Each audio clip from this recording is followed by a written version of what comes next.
Hello everyone, my name is Colton Oliphant, I'm Dan Butcher. And I'm Charles Button. and we are the ghabusta Coffee Company. To begin, there are two main species of coffee on the market today, Arabica and Robusta. Arabica coffee is what's mainly sold to consumers, and a lot of coffees are even marketed as 100% Arabica. Robusta is used mainly for low-cost blends, like Folgers and Maxwell House, as well as specialty coffee blends. We are the first company to market our coffee as primarily Robusta. Other companies have used Robusta to a degree, but they don't really talk about it very much, and we will be the first to brand ourselves as such. We will be roasting and selling 1 pound bags of coffee. We are looking to sell them online as well as locally, and then ramping up to a wide-scale production. So we'll talk a little bit more about our coffee and the differences between Arabica and Robusta. Our coffee will always be at least 51% Robusta. This will result in a much different type of coffee. Robusta has twice the amount of caffeine that Arabica has and a very, very low acidity. This means that it produces a much smoother, unique cup of coffee that all of us have preferred over Arabica. It has more antioxidants as well, which is very good for our health-conscious consumers. It produces a thicker crema, which is the best, sweetest part of the espresso shot. For us, it has better crop yields and produces more quickly, which means that we can get it to the consumer much cheaper and efficiently. And it tested very, very favorably in a small test market. For our marketing plan, our research shows that 83% of American adults drink coffee. This is a really huge market for us to get into, and we definitely want to take advantage of that. These consumers have very little brand loyalty when it comes down to it, and they don't mind switching it up and trying different brands. So for our target markets, we will be targeting instant coffee and low-price brand coffee drinkers. This segment will be readily available to switch the coffee that they're trying, and we believe our price point is pretty close to theirs.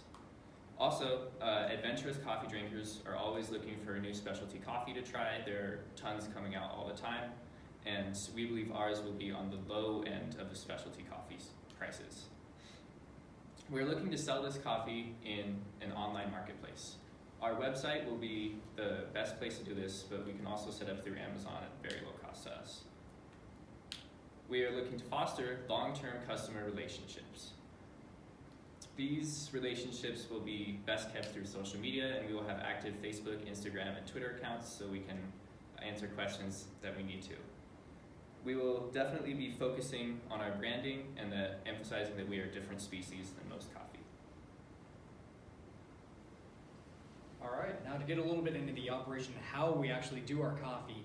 First off, it's going to be harvested from our suppliers in both Ghana and Colombia, and the farmers will collect the cherries of the coffee beans and process them into what are going to be the green coffee beans, which are these green beans right here.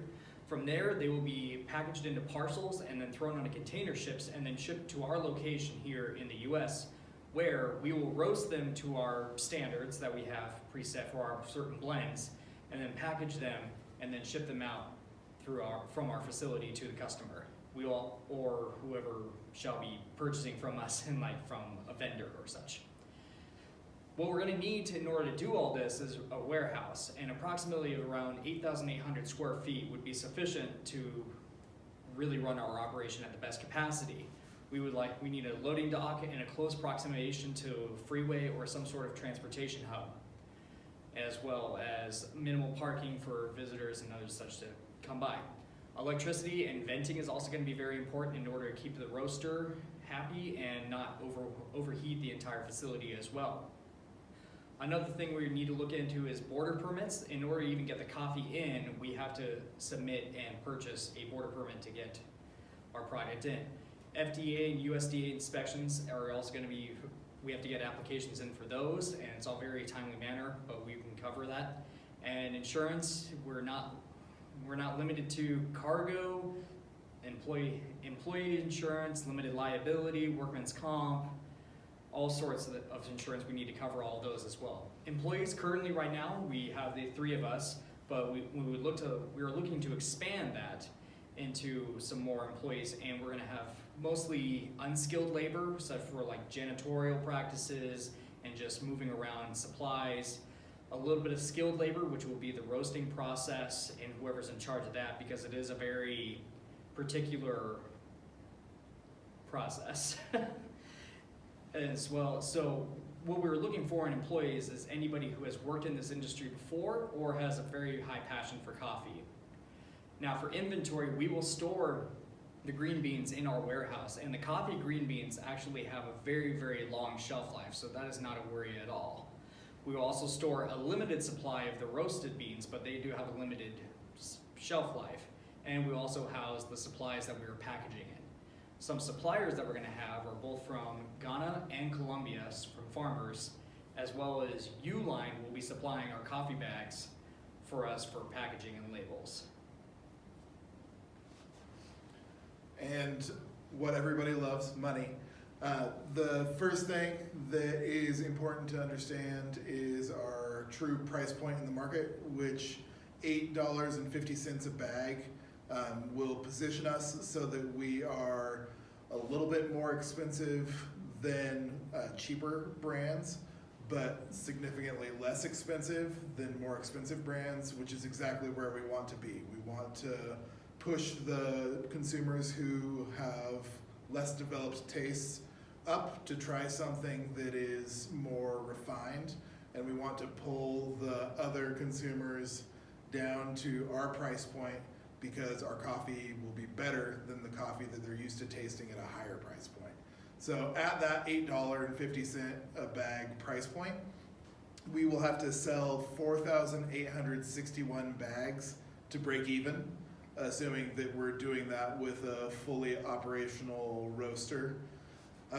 If we are just looking at the bare bones startup costs, roasting using popcorn machines, which is the poor person's roaster, then that roasting would take 1,735 bags to break even. Averaging 15 bags a day, we could do that in about 4 months if all three of us were working on that and splitting it up. And about a year of working through that level of inventory would allow us the capital to purchase a roaster without having to get the roaster on credit. At 100,000 bags sold, after things have ramped up and we're getting closer to fully operational, we will have made a net profit of $216,116.02. So again, my name is Colton Oliphant, and for the Ghabusta Coffee Company, I'm the Chief Executive Officer. I'm Dan Butcher, and I am the Chief Operations Officer for the Ghabusta Coffee Company. And I'm Charles Button, and I'm the Chief Marketing Officer for the Ghabusta Coffee Company. Any questions?